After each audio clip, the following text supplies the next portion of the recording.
Before I get started on the video, I'd like to ask you guys to go ahead and hit the bell icon next to the subscribe button and hit the notification checkbox. That way you guys don't miss any future uploads from me and you become part of the notification squad. With that being said, I hope you guys enjoy the video.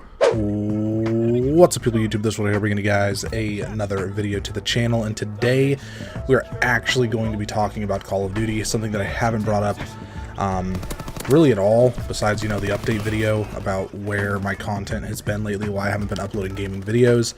And today I kind of want to address some information about Black Ops 4. I'm not going to talk about World War II in this video. That's going to be coming soon. The date that I'm recording this video, I think I'm going to be recording a few others that you're going to see later and down the line in like a week or so. So you're going to see me wearing the same clothes and hat in some of those videos just because I recorded them on the same night. But in this video, I want to specifically talk about Black Ops 4. There's so much negativity in the Call of Duty community in general. There's people who have complained for years and years and years that the game has not been what they wanted it to be. And there was a point in time where I would say that they were the vocal minority. And while I still feel like they're a minority, I think there's a lot more of them than there used to be. And going into Black Ops 4, I wouldn't say I'm worried, because I'm really not. There's some things that I haven't been able to get my opinions on just because I haven't been making videos when they were announced. But the lack of a campaign in Black Ops 4, it's almost certain that there isn't going to be one, or at least something similar to a campaign might be there. But it's almost certain that there's not going to be a campaign because they're releasing information about the multiplayer before any campaign information, which has never happened in Call of Duty history before. And right now there's a lot of competition for Call of Duty, probably the most that there's ever been. And when I say that, I mean Fortnite. So the pressure is on, and Treyarch is by far my favorite game studio, hands down. If you guys watch my videos consistently, you know that I really do like Treyarch games. So I'm not really worried about how the game's going to turn out without a campaign. I'm kind of sad that there's no campaign because I do enjoy playing them. Honestly, Black Ops 3, its campaign was one of the worst campaigns I've ever played. And I really do like Black Ops 3 as a multiplayer game a lot. It's one of my favorite Call of Duties in that aspect.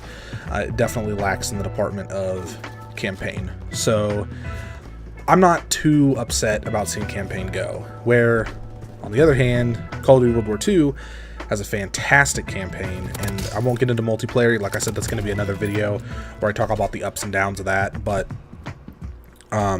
let's talk about the multiplayer rumors. So the first big one is this whole non-boots on the ground Overwatch-like aspect to the game. This is another thing that a lot of people are worried about, rightfully so. I was worried about it a little bit. I mean, just the fact that those are rumors has me concerned in a way. But also, if this was an Infinity Ward game, let me put it this way: if this was an Infinity Ward game coming out, I'd already be chalking the year up as a loss. Finding out those rumors, I'd already be saying we're beat, it's done. But because it's a Treyarch game, I have faith in the fact that they're going to be able to, even if the rumors are true, I have faith in the fact that Treyarch's going to be able to make a good Call of Duty game with what they have available to them. So that makes me feel better about the situation. The Overwatch features, I don't play Overwatch. I may have played one game of Overwatch in my life, and I don't like it. I just don't like that type of a game. I just don't. You know, it's for some people, it's not for me, and I get that. Something that Call of Duty struggles with is they're always trying to be like their competitors. I understand taking aspects from competitors' games.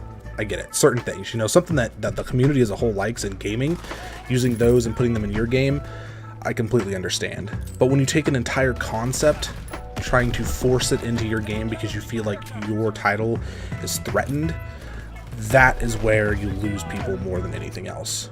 When you focus on your core audience, what they want, is when things get better. Now, I'm going to talk a little bit about supply drops. I get so tired of making videos about supply drops.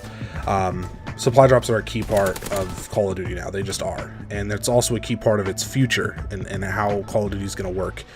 I think that if they continue down the road they're going down, it's just going to keep getting worse. Slowly but surely going to decline and drop off, not into complete non-existence, but it's going to become one of those games that's got a big multiplayer following, but it's just not, you know, in the top 10 games. You know, it's just always going to kind of be there. And I don't want to see Call of Duty go there. You know, I want to see Call of Duty stay at top. I want to see it constantly being in you know, the top 5 games up there with Fortnite and everything else, just being played a lot. I really do like Call of Duty, but the supply drop system needs to change, and the only way that I can suggest it is they need to be giving the new guns to season pass holders free. They need to. I don't care if you have to make the season pass more expensive. Right now it's $45. I say all DLC should be free. All the core map packs should be free. Don't split up the community. Give those away for free. Make your season pass $80. Make it $80. Give all the season pass holders the base version of the gun free. Of course, you can't just give them guns. You're gonna have to give them some other stuff too. Some exclusive gear, some exclusive camos, things like that throughout the year as it comes. Maybe some exclusive maps, you know, like a couple.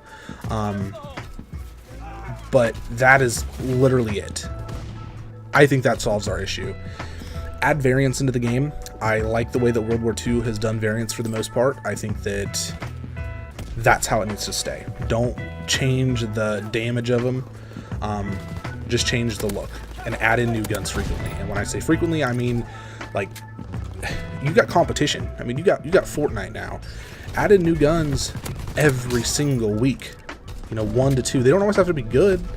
Add in a pistol one week, add in an AR the next week, add in a shotgun the next week, add in, you know, a melee weapon. You just spice it up, you know, and then the next month do an SMG and a sniper rifle and an LMG every single week. And you continue with the events that you're doing. You know, World War II is great. MWR had some cool community events. It needs to stay this way. They have the formula, like, it's there, but it's like they just don't put it together. And I know I don't blame the development studios as much as I blame Activision. I think Activision's a huge part of it. You know, there's restrictions on what they can and can't do, I feel like, when it comes to releasing DLC weapons, because Activision wants to make money. You know, they're a business, they want money, it's how it works, it's how the world goes around. But I feel like if you... I'm not going to act like I know the ins and outs of making a game, but I feel like if you give all the season pass holders the base weapon for free, not even technically free. If you pay $80 for the season pass, if you're paying $45 for the season pass, you're getting some maps that were already done for the most part before the game came out, in a game that you paid full price for, and then expect us to hope that we get a gun out of a supply drop, when in reality it's not going to work that way. We're not going to get every single gun in the game just by playing. That's ridiculous. The fact that we have to rely on supply drops and spending money to get the things we want is insane. So $45 alone should be getting you the weapons for free. Just is what it is. But I'm trying to work with what Activision would want and kind of put in what I can see happening and being reasonable.